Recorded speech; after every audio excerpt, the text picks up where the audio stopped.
Hello and welcome back friends. Standard 12th Hindi chapter number 9 बाढ़ की संभावनाएं पद्य पाठ है, दुष्यंत कुमार जी ने लिखा है। आज हम इस चैप्टर का फुल एक्सरसाइज सॉल्यूशन देखने वाले हैं और एंड में मैं आपको एक्स्ट्रा क्वेश्चंस भी दूंगा जो आपको बोर्ड की एग्जाम के पॉइंट ऑफ व्यू से बहुत ही हेल्पफुल रहेंगे। हमारे हिंदी के सारे चैप्टर की एक्सरसाइज की लिंक आपको नीचे डिस्क्रिप्शन में मिल जाएगी। हमने लाइन वाइज फुल चैप्टर की प्लेलिस्ट बना के रखी है।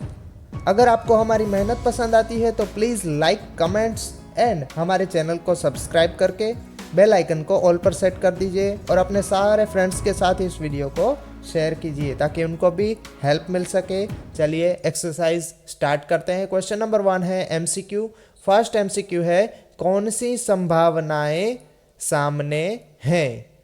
आंसर आएगा बाढ़ की। क्वेश्चन नंबर 2 कवि ने किस वन का जिक्र किया है?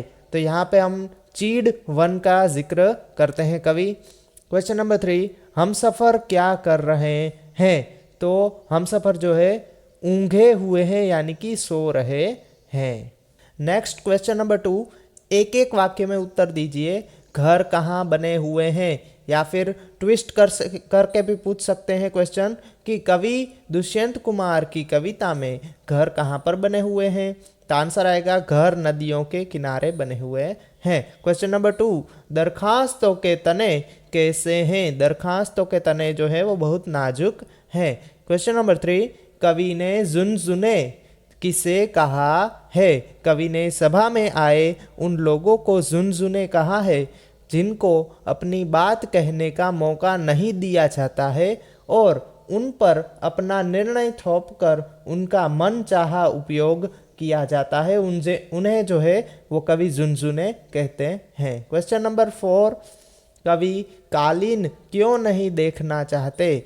कवि के पांव इस समय कीचड़ में सने हुए हैं इसलिए वे कालीन नहीं देखना चाहते। नेक्स्ट क्वेश्चन है 2-3 वाक्यों में उत्तर दीजिए। कवि को इसकी चिंता क्यों है कि घर नदियों के किनारे बने हुए हैं? तो आंसर आएगा कि नदियों में अक्सर बाढ़ आया करती है। बाढ़ के समय नदी का जो रूप है वो विकराल हो जाता है। वे अपने साथ घर, पेड़, फसलें, पशु आदि सब बहाकर ले जाती है। नदियों के किनारे बने घरों के बारे में लेखक को इसलिए चिंता है कि वे बाढ़ की चपेट में आकर नष्ट हो जाएंगे। क्वेश्चन नंबर 2 है चीड़ वन में आंधियों की बात करने से क्या होगा? चीड़ के पेड़ों के तने बहुत ही नाजुक होते हैं। वे तेज हवा के झोंकों से भी टूट कर गिर सकते हैं। यदि चीड़ वन में आंधियां आएगी तो वन में चीड़ के सारे वृक्ष जो है वो धराशायी हो जाएंगे। क्वेश्चन नंबर 3 आदमी को झुनझुना कहने का क्या तात्पर्य है?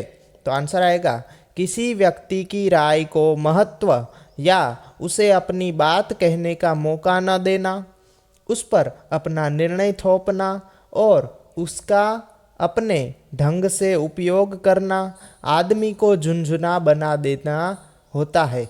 आदमी को झुनझुना कहने का यही तात्पर्य है। अब हम नेक्स्ट क्वेश्चन देखेंगे। सविस्तार उत्तर दीजिए। क्वेश्चन नंबर 1 है कवि सोए हुए साथियों को तड़पती हुई गजल क्यों सुनाना चाहते हैं? तो कवि के साथ चलने वाले लोग अर्धनिद्रा की स्थिति में हैं। उनमें उदासी छाई हुई है। उनमें जीने का उत्साह नहीं रह गया है। वे अपने खिलाफ हो रही किसी चीज़ का विरोध नहीं कर सकते।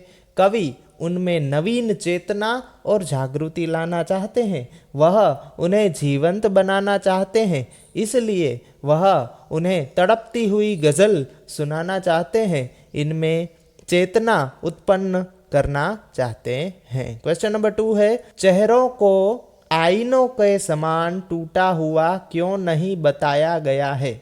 आईने टूट जाते हैं तो फिर उनका कोई मूल्य नहीं रहता, वे बेकार हो जाते हैं। कवि कहता है कि लोगों के चेहरे भी आईने की तरह टूटे हुए हैं। वे उदास और मायूस हैं। उन्हें अपना जीवन भी व्यर्थ लगता है परंतु वे आईने नहीं मनुष्य हैं।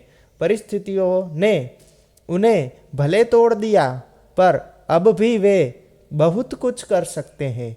उन्हें अवसर मिले तो उनके मन की टूटन दूर हो सकती है और उनके अरमानों की जो फसल है वो वापस से लहलहा सकती है। क्वेश्चन नंबर 3 है, बाढ़ की संभावनाएं गजल का केंद्रीय भाव अपने शब्दों में लिखिए। इस गजल के माध्यम से कवि कहते हैं, कवि ने बताया है कि देश की जनता में उदासी का माहौल है, जरूरतमंदों को सरकारी सहायता नहीं मिल पाती है, लोगों ने जन विरोधी नीतियों और योजनाओं का विरोध करने का साहस नहीं है लोगों के अंदर, जिनमें कुछ कर गुजरने की इच्छा है उन्हें उसका मौका ही नहीं दिया जाता, लोगों को वैभव के सपने दिखाकर बहलाया जाता है, गरीबों को खिलौना समझकर उसका मन माना उपयोग किया जाता है।